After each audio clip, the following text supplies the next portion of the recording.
After the pioneers came the farmers, and they too rank high in our history. A century and a half had passed. It is the summer of 1931. The scene is the kitchen of a small South Dakota farmhouse. Sarah Winslow is busily preparing supper. Well, I'll give the biscuits just about 5 minutes more. By that time, your father ought to be here again. Mom, Yes, Ned? this is July. Anybody who's been canning tomatoes over a hot stove all day don't have to be told that. College opens in September. September 24th, the catalog says. What's the chances, do you think, am I getting to go? Oh, it's too early to say yet, son. The summer's started out good. Crops are pretty promising. Nothing happens, I guess your father will be in a position to spare you in the fall. Take on a hired man your place. I won't ask a cent from Dad. With what I've saved and what I can earn, I'll get along fine. Well, we'll see. I don't want to make any promises like we did last summer and then have to break them. Gosh, what a summer that was. Not a drop of rain for 17 long weeks. Can't even bear to think about it. Waking up morning after morning to see that sun like a great ball of copper. And the crops drying up, shriveling, shrieking for water. That's the worst of farming. You work and you worry and you break your back for months. Then along comes a drought or a freeze or a flood or some kind of a blight. And where are you? Worse off than when you started. I know. Yeah, we keep on farming just the same. I'm not so sure that I will. When I finish college, I might get myself a job in Now, your family been farmers for generations, Ned Winslow. And I guess you're not going to give it up for any white-collar city job. Why, your great... Well, I don't know quite how many greats it was, but your grandfather was one of the first white men to plant corn in this country. The Indians showed him how. Yeah, and his fool descendants have been planting corn ever since. Be burned up by the sun, or rotted by rain, or eaten up by pests. What's this you're saying about pests? Your son was just getting in practice for the college debating team, that's all.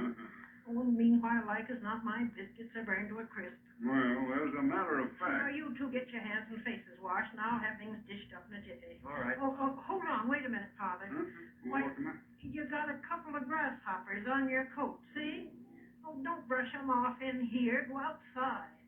I don't want them nasty things to start hopping around my kitchen. There's an awful lot of grasshoppers around lately, just in the last few days. Have you noticed? Yeah, I picked half a dozen of them off the cucumber vines this morning. They were eating the leaves as greedy as anything. Now, if they don't eat anything more valuable than your cucumber vines, we'll be lucky. You talk as if my cucumber vines didn't matter. Well, we don't depend on cucumbers for our living.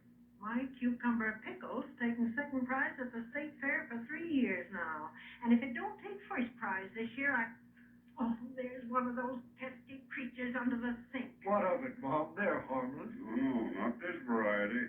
What do you mean, Dad? Well, these ain't the regular, ordinary variety of grasshoppers that you get every summer. They're a special breed. Yeah, they got a couple of stripes down their backs. Notice that. An appetite that's never satisfied. An appetite for what? Anything, everything. Why, Chad Sunderland was telling me today they had the same thing in Colorado one summer, about 10 years ago. When they got through devouring the crops, they even made the binder twine. Oh, Father, I can't believe it. Well, if you don't mind holding supper a few minutes, Mother, I'd like to put in a phone call. Everything will get cold. Couldn't it wait till after supper? No, I want to get hold of the county agent and ask him what to do about these grasshoppers. Well, is there anything you can do? Tad tells me they used poison for them in Colorado. Poison? Made some kind of a mash and mixed arsenic with it, spreading around their field. Nice job for a hot July day. You dish things up and get started. I'll be right back. All right. Come on, son. See, you got cucumber pickle on the table, Mom. We always have cucumber pickles with cold ham. You may not next season, according to Dad. With these grasshoppers, I mean. Oh, I'll protect my cucumber vines. Don't you worry. I'll cover them over so the grasshoppers don't see them. It's the green color that attracts them. Yeah, the grasshoppers will probably all be gone in a little while, though. You know, Dad's an awful alarmist. Always expecting the worst. The worst has happened so many times. That's why.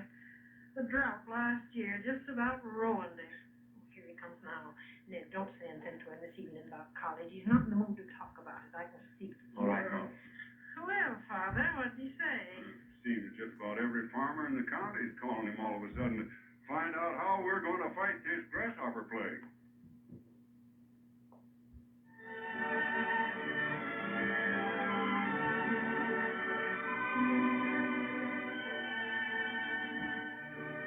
Weeks pass.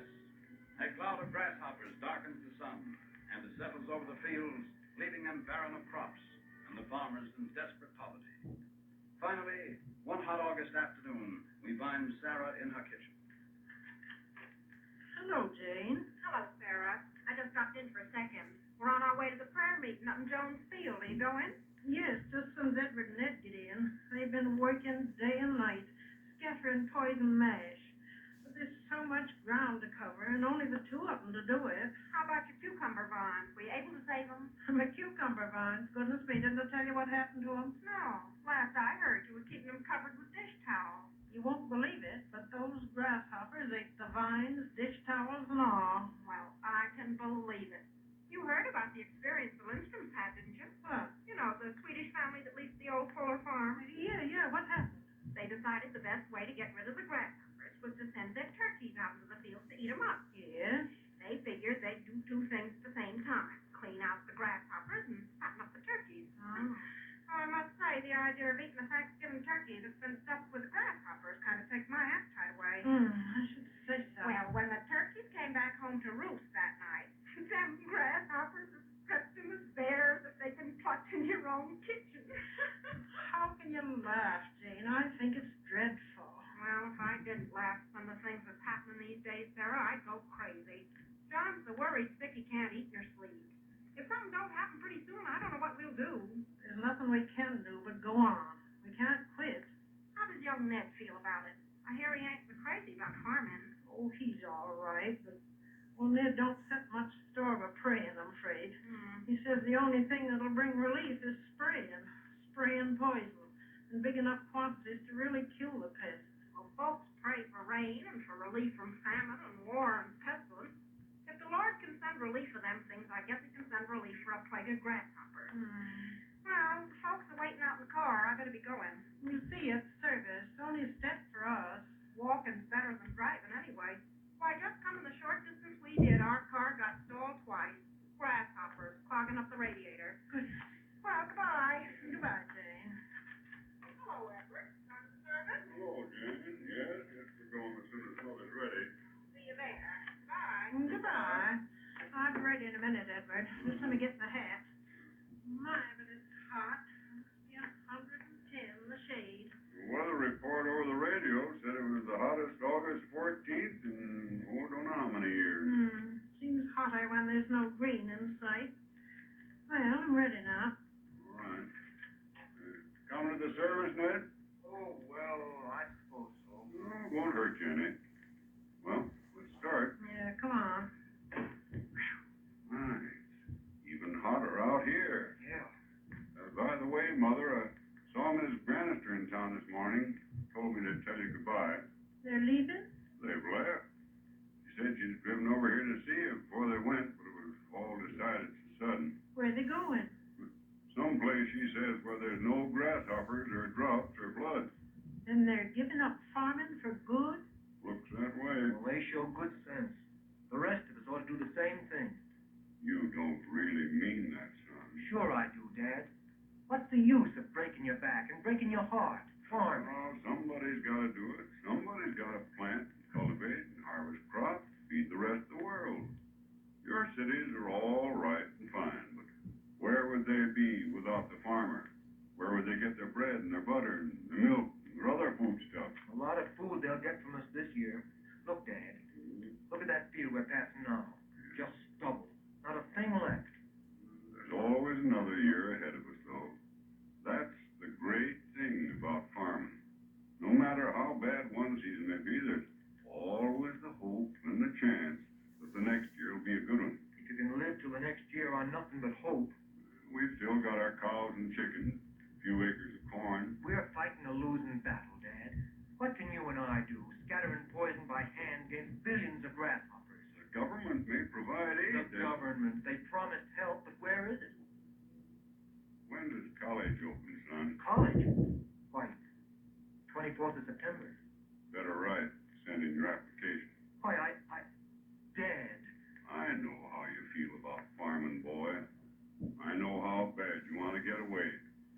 be the last person on earth to try and keep you here. But, Dad, I couldn't go and leave you in a jam like this. We can get along. Would you and Mother leave too? How about it, Mother? Leave the farm?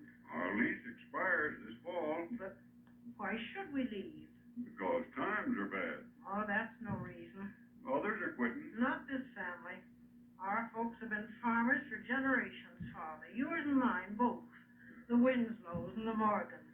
They fought all the things that we've been fighting, and they won out. Well, looks like the service is about to start.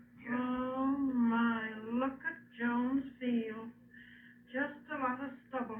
Last year it was waving corn. And now everybody in the county must be there. Seems funny, don't it, be gathering for prayer in a field. There's no church in the county big enough to hold this congregation. Anyhow, it's more fitting to pray out here. It's our fields that have been laid waste after all. Farmers do have courage.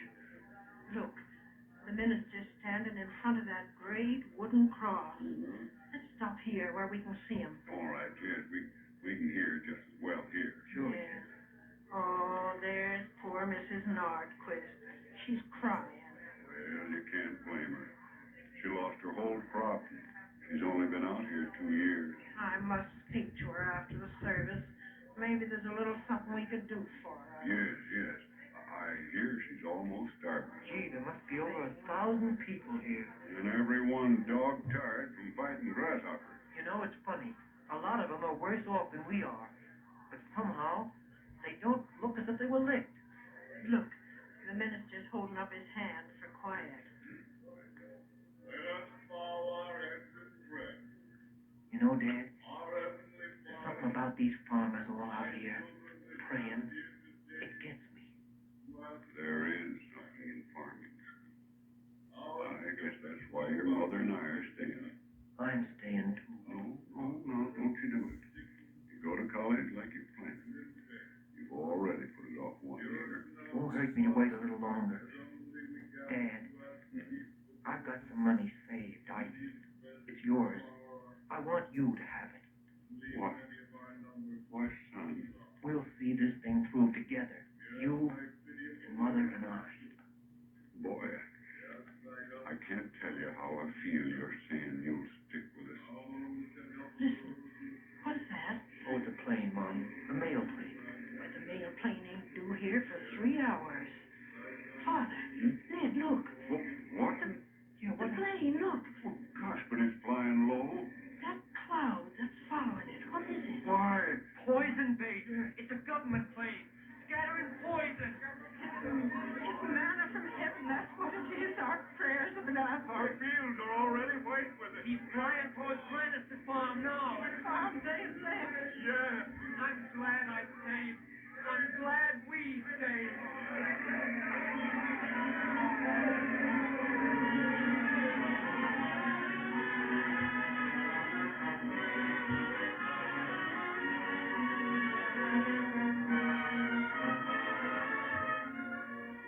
Today, as it has been in all our country's history, we are called to face new and even greater problems with the courage and fearlessness of those who went before us in the Cavalcade of America.